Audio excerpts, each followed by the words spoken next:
Assalamualaikum warahmatullahi wabarakatuh. Alhamdulillahi rabbil alamin. Wassalatu wassalamu ala sayyidil mursalin wa ala alihi wa sahbihi ajma'in. Rabbi syarah li sadri wa yassir li amri wahlul uqdatam min lisani yafqahu qawli. Subhanaka la ilma lana illa ma 'allamtana innaka antal alimul hakim. Wala haula wala quwwata illa billahil aliyyil azim. Syukur alhamdulillah, bersua kembali kita untuk minggu ini di Manis FM dalam program Talaki Safinatun Najah mengguna pakai kitab Safinatun Najah. Hari ini hari Jumaat, setiap jam 6 petang kita akan sama-sama menimba ilmu pengetahuan dalam soal agama. Kita juga sekarang ini bersiaran langsung di Facebook Manis FM dan anda semua boleh kongsikan live tersebut bersama yang lain. Semoga segala ilmu yang saya kongsikan dapat kita sama-sama amalkan. Jadi insya-Allah untuk minggu ini akan masuk kembali kitab Safinatun Najah. Sebab beberapa minggu yang terdahulu selepas daripada pembicaraan syarat istinja dengan batu, saya pergi kepada pembicaraan tambahan yang tidak dibicara dalam kitab Safinatun Najah berkaitan dengan adab ketika qada hajah. Bicara adab di qada hajah. Kemudian minggu lepas contohnya pergi kepada pembicaraan berkaitan dengan definisi tandas. Kemudian minggu lepasnya hari Jumaat, yang mana hari Sabtu tu 1 Syawal, hari raya puasa. Jadi Jumaat minggu lepas saya pergi kepada tajuk tambahan pembicaraan berkaitan dengan takbir raya. Jadi insya-Allah untuk minggu ini saya akan masuk kembali pembicaraan dalam kitab Safinatun Najah. Kalau sidang pendengar mengguna pakai kitab Safinatun Najah hak Jawi, dia kitab Safinatun Najah ni ada hak Jawi dan ada hak Rumi. Jadi saya pakai kitab Safinatun Najah hak Jawi. Dan kemungkinan lah sebahagian kitanya mengguna pakai kitab Safinatun Najah hak Rumi. Jadi saya hanya beritahu muka surat dan juga baris berapa hak Jawi sajalah. Jadi kitab Safinatun Najah hak edisi Jawi ni muka surat 3 baris yang kedua daripada bawah, yang mana insya-Allah akan membicarakan berkaitan dengan tajuk wuduk. Akan membicarakan berkaitan dengan tajuk wuduk. Cuma dalam kitab Safinatun Najah ni membicarakan tajuk wuduk hanya membicarakan berkaitan dengan fardu ataupun kita sebut sebagai rukun wuduk yang 6 perkara. Adapun pembicaraan berkaitan dengan perkara-perkara yang disunatkan ketika berwuduk tidak didatangkan. Jadi insya-Allah selepas habis pembicaraan berkaitan dengan fardu ataupun rukun wuduk yang 6 perkara, saya akan tambah pula pembicaraan berkaitan dengan perkara-perkara yang disunatkan ketika berwuduk. Jadi hak tambahan tu saya tak pakai kitab Safinatun Najah lah.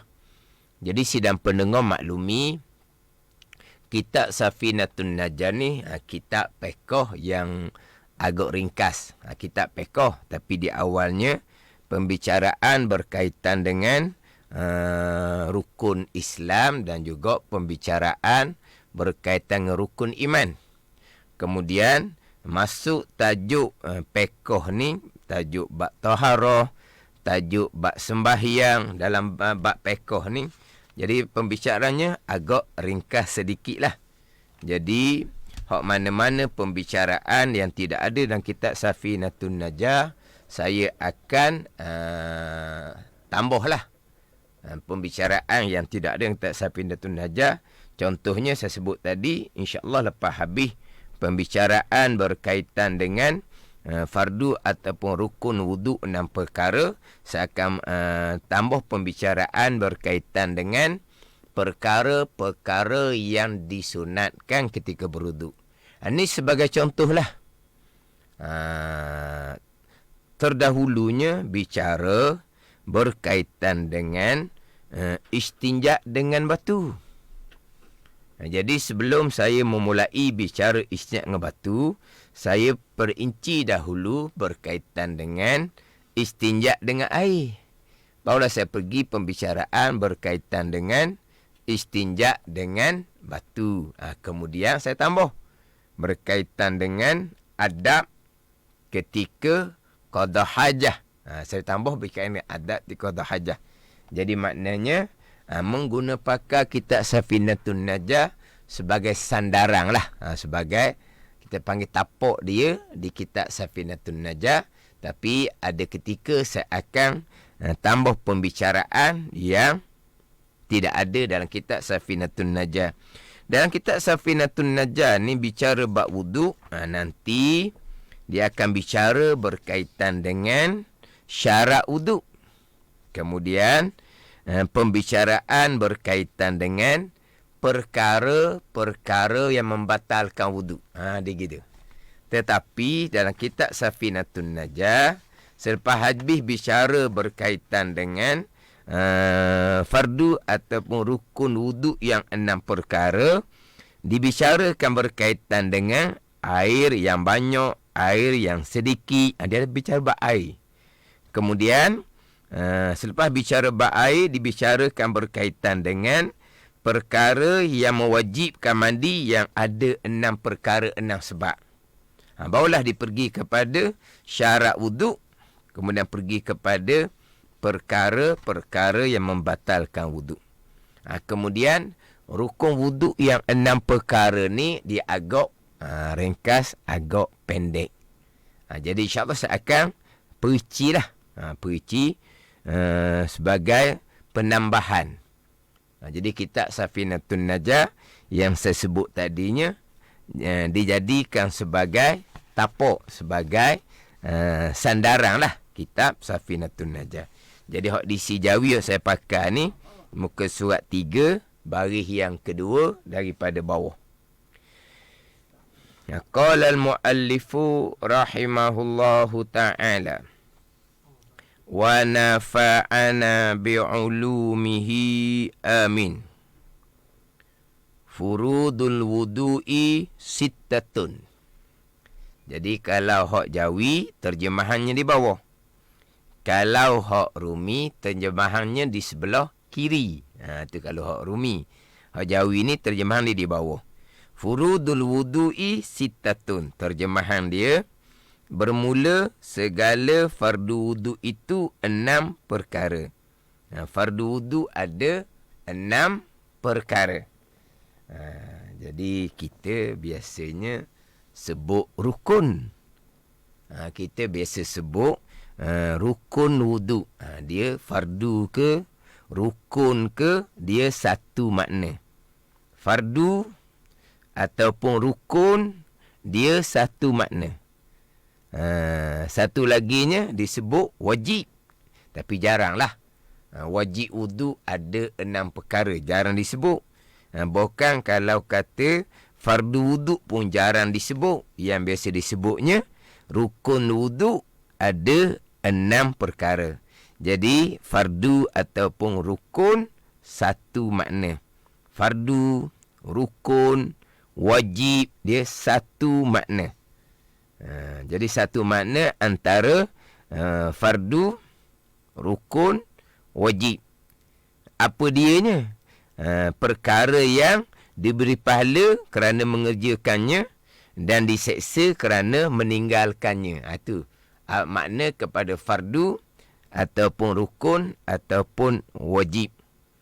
Jadi kita biasa sebut dengan rukun wuduk ada 6 perkara. Kita sebut segala fardu wuduk ada itu 6. Mana 6? Al-awwalu an-niyatu. Terjemahan dia, bermula yang pertama itu niat. Setakat tu sahaja. Kemudian as-sani ghaslul wajhi. Bermula yang kedua daripada 6 fardu ataupun rukun wuduk, membasuh muka. Memang agak ringkas sangat-sangat. Jadi kita belajar ni biar selesailah hak qada fardu ain. Dia qada fardu ain ni dia tak boleh nak bilang gitu saja. Rukun fardu yang pertama niat. Kemudian fardu ataupun rukun wuduk yang kedua membasuh muka. Kemudian fardu ataupun rukun wuduk yang ketiga membasuh kedua tangan serta dua siku. Waktu tu rekas sangatlah. Jadi pembicaraan berkaitan dengan niat wuduk. Niat tu niat macam mana? Tu kena bicara. Niat tu bila? Tu kena bicara waktunya. Mana kena perinci. Beginilah kalau nanti masuk kepada rukun sembahyang 13 perkara. Dan kitab Safinatun Najah, rukun sembahyang ada 13 perkara. Rukun sembahyang. Jadi rukun sembahyang yang pertama niat. Tapi niat ni dia agak panjang sedikit. Rukun yang pertama niat. Tapi dalam kitab Safinatun Najah ni di muka sebelah, rukun sembahyang ada 17 perkara. Guana pula tu. Kita biasanya rukun sembahyang 13 je. Dalam kitab Safinatun Najah ni di muka sebelah, arkanus salati sab'ata asyara. Bermula segala rukun sembahyang itu 17 perkara. Dia ada kitab 13 rukun. Ada kitab 14 rukun. Ada kitab 17 rukun. 13, 14 ataupun 17 sama saja. Cuma cara bilang. Cara bilang nantilah. Tak sedut kejut lah. Allah dalam kitab Safinatun Najah, rukun sembahyang ada 17. Yang kita duduk belajar, yang kita amalkan hanya 13. Tak ada lagi 4 tu. Ada cukup rukun sembahyang, tak usah sembahyang. Tak. 13, 14 rukun dalam setengah kitab. Dan kitab Safinatun Najah, 17 rukun. Tetapi sama sajalah. Cuma cara bilang sahaja yang berbeza. Ni dah oleh kerana kebetulan saya sebut dah ni, saya sebutlah cerekah. Biasanya rukun 13 ni, kita biasanya rukun yang kelima, rokok serta tamakninah. Rukun yang kelima. Rukun yang keenam, i'tidal serta tamakninah. Rukun yang ketujuh, sujud 2 kali serta tamakninah. Rukun yang ke-8, duduk antara sujud serta tamakninah. Jadi tamakninah tu rukun, tetapi tak ada nombor suku ke dia, tupang je. Rukun yang kelima, rokok serta tamakninah. Ada pun 17 ni gini sidang pendengar. Rukun yang kelima, rokok. Rukun yang keenam, tamakninah dalam rokok. Rukun yang ketujuh, i'tidal. Rukun yang ke-8, tamakninah dalam i'tidal. Rukun yang ke-9, sujud 2 kali. Rukun yang ke-10, tamakninah dalam sujud yang 2 kali. Rukun yang ke-11, duduk antara sujud. Rukun yang ke-12, tamakninah ketika duduk atau bersujud. Jadi 17 lah sebab dia bilang suku-suku. Tok makna dah rokok 1 nombor, tok makna dah iktidal 1 nombor, 17. Itu jelah. Saya nak cerita di sininya, disebut rukun yang pertama niat. Pendek je. Tapi di musuh 12 didatangkan. Niat ni. Hak wajib kosok, hak wajib kosok dan ta'yin, hak wajib kosok ta'aruk dan ta'yin. Dia bicara. Hak tu yang kita nak kemas tu. Kemudian dalam kitab Safiinatul Najah ni di musuh sebelah, rukun yang kedua takbiratul ihram. Musuh 12-nya syarat takbiratul ihram ada 16 syarat. Ni tu kita nak mengajar. Kemudian musuh 13 pula syarat bagi rukun Fatihah. Itu yang kita nak belajar. Bukan hanya bilang rukun 13 ataupun rukun 17 sahaja. Sama di sinilah. Bukan hanya setakat bilang fardu wudu ataupun rukun wudu 6 perkara. Al-awwalu an-niyatu, bermula yang pertama itu niat. Bukan setakat tu. Kita insyaAllah akan perici lah berkaitan dengan niat. Cuma di hadapan tu musurat 4 disebutlah berkaitan dengan niat. Dia sebut berkaitan dengan niat. Di musurat 4 wan niyatu qasdu syai' muqtarinan bi fi'li. Niat ni qasad akan satu pekerjaan serta dengan qasad akan sesuatu disertakan dengan perbuat. Tempat niatnya di hati. Berlafaz niat nawaitul wudu'a contohnya, itu hukumnya sunat. Waktu berniat ketika permulaan membasuh muka. Dia bicara di hadapan. Jadi berkaitan dengan rukun niat. Jadi fardu wudu yang pertama, rukun wudu yang pertama adalah niat. Niat ni di hati, kemudian niat ni di permulaan kita membasuh muka. Sebab muka adalah rukun fardu wudu, rukun wudu yang pertama. Memanglah niat fardu ataupun rukun wudu yang pertama, membasuh muka diletak sebagai fardu ataupun rukun wudu yang kedua. Tapi kalau kita nak kira basuh muka, kemudian permulaan basuh muka tu niat. Jadi kira-kiranya mana dulu antara niat dengan membasuh muka? Dulu basuh muka lah. Start je basuh muka disertakan dengan niat. Kalau kira gitu kok, basuh muka lah rukun pertama. Tapi kaedah susunan rukun pekoh ni sebut niat lah dahulu. Macam contoh, kita nak semayang. Rukun yang pertama niat. Rukun yang kedua takbiratul ihram. Jadi masa kita semayang, mana dulu niat dengan takbir? Bahkan mana dulu takbir dengan berdiri? Berdiri rukun semayang ketiga. Adakah niat dahulu siap-siap baru takbir? Rukun yang kedua semayang. Takbir siap-siap barulah berdiri. Rukun semayang ketiga. Tidak. Berdiri dahulu. Kemudian takbir. Kemudian dalam takbir berniat. Kalau nak kira, rukun pertama berdiri. Rukun kedua takbir. Rukun yang ketiga niat. Tapi kaedah pekoh diletak niat sebagai rukun yang pertama. Sebab niat ni diumpama sebagai kepala lah. Kepala kepada amalan yang kita nak kerjakan, disertakan dengan niat. Jadi bicara niat terlebih dahulu. Itu rukun yang pertama. Sebab ketika membasuh muka, fardu wudu yang pertama, ketika itulah berniat. Cuma sebelum membasuh muka, kemudian berserta dengan niat, perbuatan wuduk kita sudah ada 2-3 perbuatan wuduk yang sebelum daripada membasuh muka.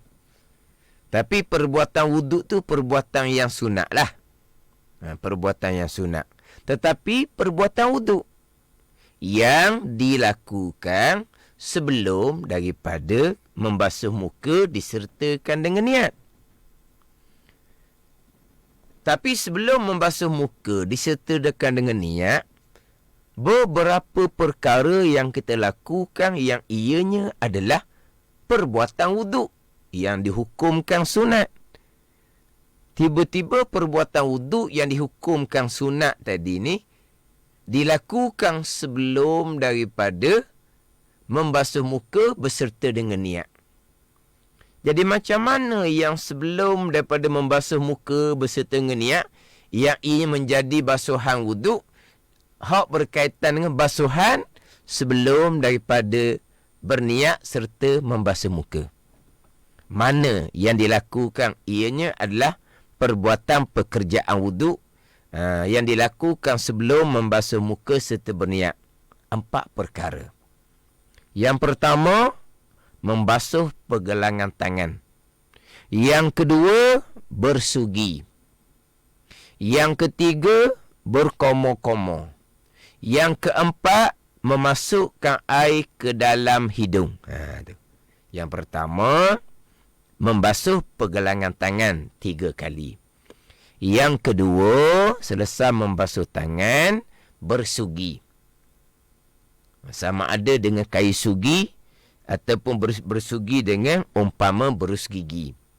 Itu di antara sunnatun muakkadah. Perkara sunat yang kuat tuntutan ketika kita berwuduk. Apabila berwuduk dengan meninggalkan bersugi, hukumnya adalah makruh. Jadi selepas basuh pergelangan tangan, kita pun bersugi. Selepas bersugi, kita pun melakukan perbuatan wuduk yang ketiga, berkomo-komo. Perbuatan wuduk yang keempat, memasukkan air ke dalam hidung.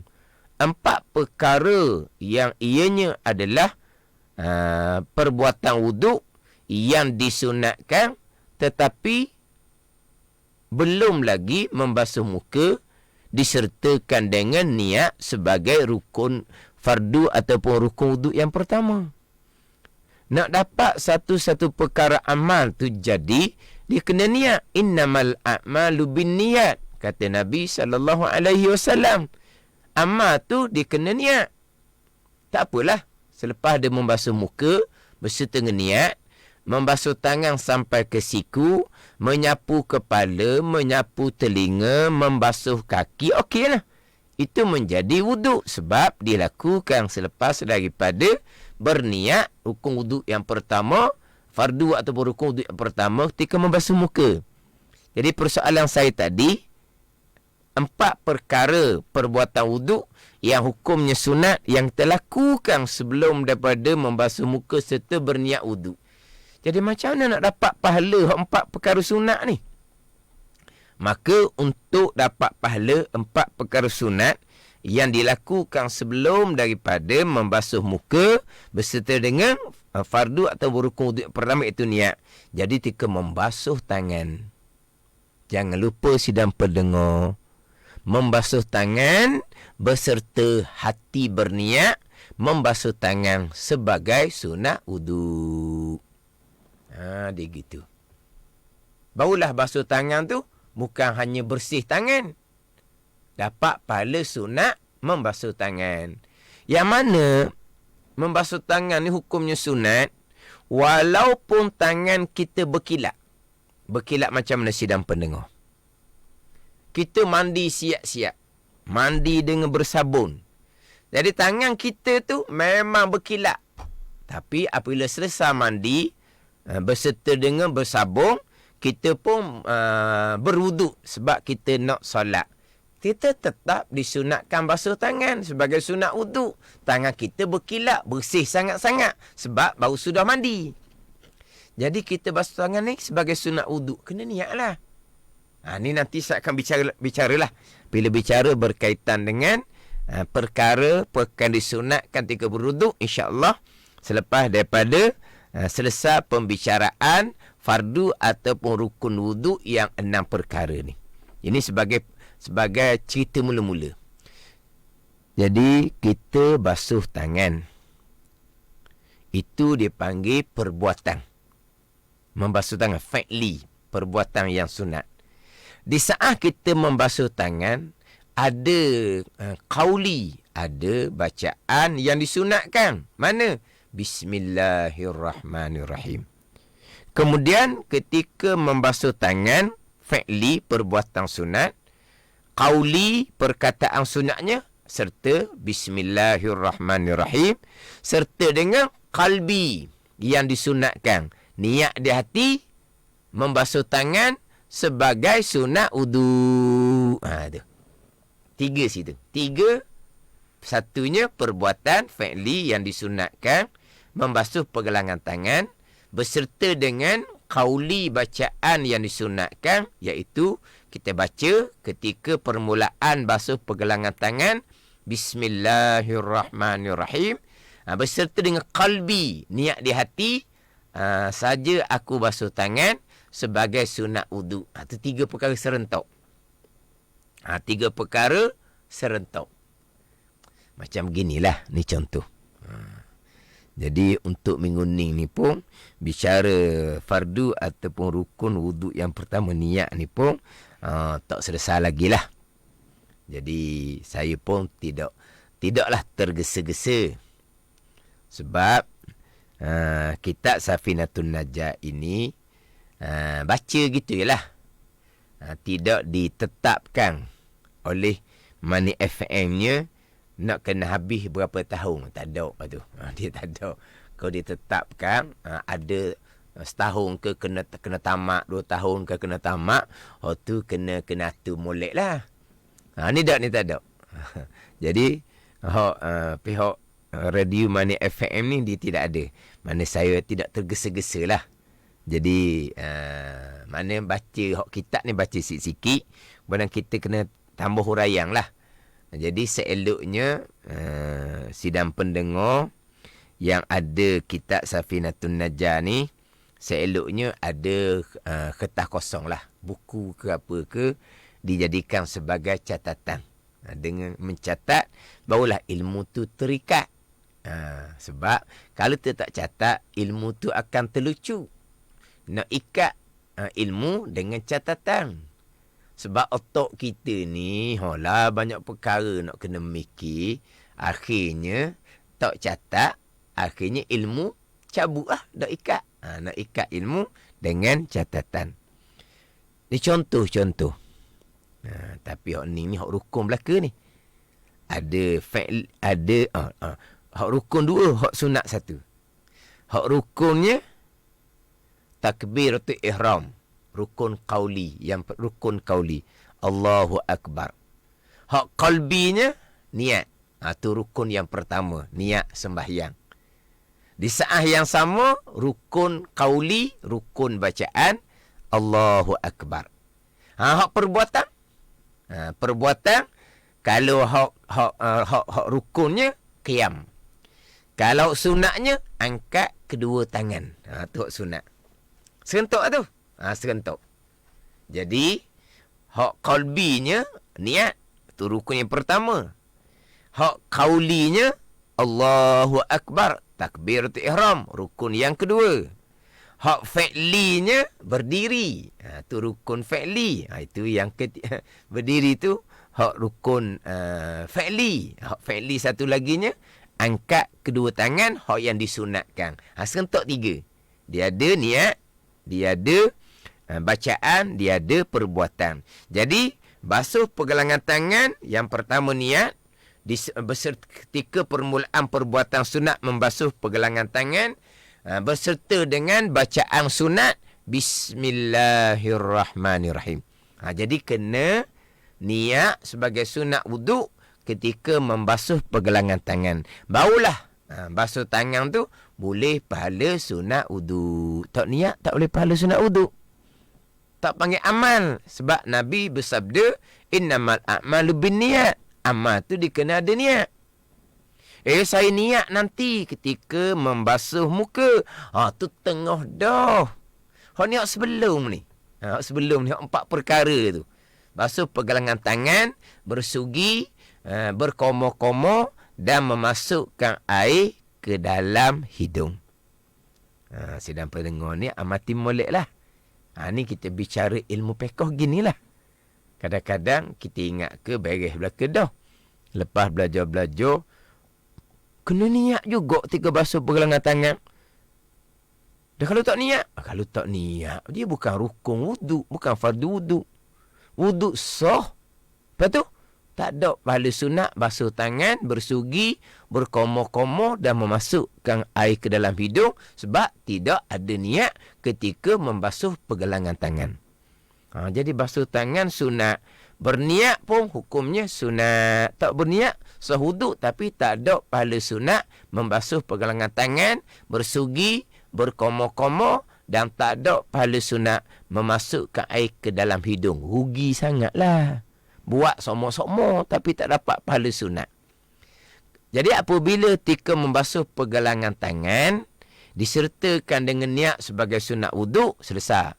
Ketika bersugi selepas daripada membasuh pergelangan tangan, berkomo-komo dan memasukkan air ke dalam hidung selepas bersugi, tak perlu niat dah sebab sudah diniatkan di permulaan ketika membasuh pergelangan tangan. Adapun yang kita bicara sekarang adalah fardu ataupun rukun wuduk yang pertama. Tanpa niat wuduk ketika membasuh muka, tak sah wuduk. Tu hak wajib, hak rukun, hak fardu. Tu hak fardu, rukun ataupun wajib. Hak niat ketika membasuh muka. Kemudian di hadapan dibicara niat tempatnya di hati, waktu berniat ketika membasuh muka, di permulaan membasuh muka. Dia beginilah. Dia dalam kitab, niat adalah di permulaan membasuh muka. Niat adalah di permulaan membasuh muka. Pada ni. Niat ni inda awali ghasli juz'in minal wajhi. Hak niat. Hak di muka 4 tu. Di muka 4. Bayang ketiga daripada atas. Wa waqtuha. Dan bermula waktu niat itu. Inda ghasli awali juz'in minal wajhi. Pada ketika membasuh awal satu juzuk, satu suku daripada muka. Jadi niat ni ketika permulaan basuh muka. Tu ayat kitab. Tapi di sini terkadang timbul salah pemahaman. Apabila kitab menyatakan bahawa niat adalah di permulaan membasuh satu juzuk, satu suku, satu bahagian daripada muka. Dan muka ni daripada dahi, daripada tempat tumbuh rambut pada ghalib di atas dahi tu sampai ke dagu sebelah bawah, kemudian antara dua anak telinga kanan dan kiri. Jadi niat ni ketika membasuh, hak mula-mula basuh satu juzuk, satu bahagian daripada kawasan muka. Jadi hak ni kadang-kadang timbul salah pemahaman berpunca daripada membaca sendiri kitab, kemudian ajar kepada orang ramai. Tanpa yang mengajar tu sendiri berguru betul-betul.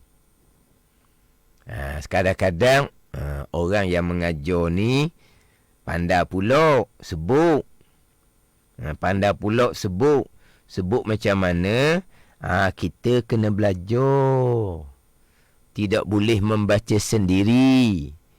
Membaca sendiri ni terkadang kita salah faham. Kena belajar. Memanglah. Contohnya, sidang pendengar yang mengikuti Money FM dan juga yang mengikuti live FB Money FM memanglah sedang belajar. Persoalan sekarang, kamu yang mengajar, sebelum kamu mengajar, kamu belajar ke tidak? yang sedang pendengar sekarang memanglah sedang belajar. Kamu yang mengajar tu belajar ke tidak? Hak tu. Ni kadang-kadang orang mengajar, tekan supaya belajar. Jangan membaca sendiri. Yang mana terkadang malangnya, yang mengajar tu membaca sendiri. Jadi apabila kita niat ni ketika permulaan basuh satu bahagian daripada muka, maka ada orang mengajar sungguh ni. Saya pernah bertemu 2-3 orang dah. Orang yang belajar, yang diajar dengan salah pemahaman. Jadi kita kata niat ni ketika, kalau kita cakap mudah, cakap kapung mudah, niat ni ketika mula-mula kena air di kawasan muka. Kalau kita nak cakap mudah. Niat ni bila? Ketika mula-mula kena air di kawasan muka. Maka kawasan muka yang mula-mula kena air adalah dahi. Dahi lah mula-mula sebab di bahagian muka atas. Tak ada orang basuh muka kena dagu dulu. Kena dagu dulu, dia basuh macam mana? Dia basuh muka, ambil dia dagu naik ke atas barangkali. Sebab tu ada kitab. Niat adalah ketika air kena di dahi. Ada kitab. Niat ketika air kena di dahi. Apa beza niat ketika permulaan air kena di muka? Sebab air kena di muka yang permulaannya adalah dahi. Sama je lah. Goliknya gitulah. Jadi, kita menyatakan bahawa niat ketika permulaan air kena muka ni bukan makna masuk muka bawah pahit. Kena serta dengan niat. Tiba-tiba niat tak stop mari. Ada orang mengajar salah faham, dia kena keluar dulu muka keluar. Kena keluar balik muka. Tarik nafas pula. Masuk muka bawah pahit. Kena air mula-mula. Niat tak mari juga. Undur balik muka. Sebab apa? Sebab niat ketika mula-mula kena air di kawasan muka, di dahi contohnya. Tu salah faham sangat gitu. Memang ada orang yang diajar seumpama tu oleh orang yang mengajar, yang hanya membaca sendiri. Dia salah faham maksud kita. Niat ni adalah ketika mula-mula air kena di muka. Hak ning ni untuk diiktibar, untuk dikira sebagai membasuh muka wudu. Maknanya kalau air tu muka bawa masuk bawah pahit itu, masuk ni 10 saat dah, 20 saat dah. Niat tak mari lagi, contoh. Niat tak mari lagi. Contohnya. Maka tak panggil basuh muka lagi. Dah panggil apa tu? Nak panggil apa gitu panggil basuh sejuk, basuh panas muka koknya. Ke mana? Nak panggil basuh panas muka. Nak panggil basuh muka wudu. Tapi tak terhasil lagi sebab tak mari niat. Dalam 10 saat muka duduk bawah pahit itu, barulah dapat niat. Itulah dia panggil permulaan basuh muka wudu. Sebab apa? Mari niat dah. Tapi letak muka bawah pahit tu 10 saat dah. Tapi mula-mula kena air di muka 10 saat tu, tak panggil lagi wudu. Sebab tak serta niat. Jadi, mari niat. Itu. Gitu, mari niat dah. Mari niat. Barulah. Itulah dipanggil permulaan basuh muka. Gitu je lah. Maknanya, ketika ketika bubuh muka bawah pahit, tak mari niat, tunggu situlah, jangan keluar muka daripada pahit. Tapi tak panggil, tak kira sebagai basuh muka wuduk lagi sebab tak disertakan dengan niat. Habis. Kemudian, nak niat tu niat apa? Niat yang masyhurnya dua lah. Orang lama biasa berniat, saja aku mengangkat hadas kecil kerana Allah. Saja aku mengangkat hadas kecil kerana Allah. Yang kedua, orang-orang muda-mudanya sekarang, saja aku mengambil wudu ataupun saja aku mengambil air sembahyang kerana Allah. Ni. Dalam kitab, dia ada, so kitab ni disebut niat ni ada 9 jenis niat. Ada 9 niat wuduk ni. Ada 9 pasang niat wuduk ni. Tapi yang sebut tadi, yang masyhurnya 2. saja aku mengangkat hadas kecil kerana Allah, satu. Yang kedua, saja aku mengambil wudu ataupun saja aku mengambil air semayang kerana Allah. Jadi, nantilah insyaAllah minggu hadapan saya akan bicara berkaitan dengan nak niat tu macam mana. Niat ketika permulaan basuh muka. Nak niat-niat macam mana? InsyaAllah saya akan sambung minggu hadapan. Kemudian ada satu soalan dari Fairuz Muhammad ni. Dia ada soal sikit. Niat saja aku berwuduk ketika basuh tangan sama niat basuh muka boleh ke tak? Boleh je. Jadi niat wuduk je. Soalan yang kedua, mana lebih baik basuh muka dan hidung asing-asing ataupun sekali? InsyaAllah ketika bicara bab sunat wuduk. Kita belum bicara lagi bab sunat wuduk ni. InsyaAllah ketika bicara sunat wuduk ini, kita masih lagi bicara berkaitan dengan fardu ataupun rukun wuduk yang 6 perkara. Jadi insyaAllah untuk minggu hadapan, saya akan memulai kembali di al-awwalu an-niyatu. Saya akan mula di situ. Bermula yang pertama, bermula fardu ataupun rukun wuduk yang pertama, itu niat. Saya akan sambung balik di yang pertama daripada 6 fardu ataupun rukun wuduk, ialah membasuh, ialah niat. Saya akan mula-mula di situlah. Jadi, sidang pendengar boleh tanda lah, nak tanda tarikh ke macam mana tu terpulang kepada sidang pendengar. Wallahu a'lam. Bismillahirrahmanirrahim. Alhamdulillahirabbil alamin. Wassalatu wassalamu ala sayyidil mursalin wa ala alihi wa sahbihi ajma'in. Allahumma aftah alaina futuhal arifin. Allahumma allimna ilma akdamin. Wa fahimna famasabikin. Warzuqna ruqat talibin. Allahumma zidna ilman wa alhiqna bis salihin. Wa sallallahu ala sayyidina Muhammadin wa ala alihi wa sahbihi wa sallam. Walhamdulillahi rabbil alamin. Wassalamualaikum warahmatullahi wabarakatuh.